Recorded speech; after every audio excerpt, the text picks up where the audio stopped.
আমরা মধ্যেই খবর পেয়েছিলাম যে শিক্ষা দপ্তর থেকে 85টি পোস্টে শিক্ষিত যুবকদের নিয়োগের ব্যবস্থা সরকার গ্রহণ করেছেন এবং 18ই মে পর্যন্ত আমাদের কাছে যতটুকু খবর আছে 18,000-এরও বেশি শিক্ষিত যুবক যুবতীরা এই নিয়োগে আবাস দিয়ে তারা ফর্ম জমা করেছে।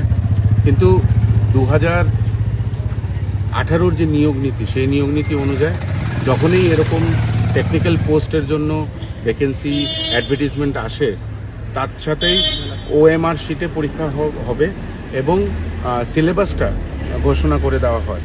আমরা দেখেছিলাম 2021-এর যে বিজ্ঞপ্তি ছিল, 2024-এ যে পরীক্ষা হয়েছে, সেখানেও ওএমআর শিটে পরীক্ষা না হয়ে সাদা কাগজে পরীক্ষা নিয়েছে এবং দুর্নীতির দিকে এই নিয়োগ প্রক্রিয়াটাকে ঠেলে নিয়ে যাচ্ছে। আমরা কালকেও ডাইরেক্টর সাহেবের সঙ্গে দেখা করার চেষ্টা করেছিলাম, উনি ছিলেন না। ওনাকে তারপরে যখন ফোন করেছি, উনি আজকে আমাদেরকে 2টোর সময় টাইম দিয়েছিলেন।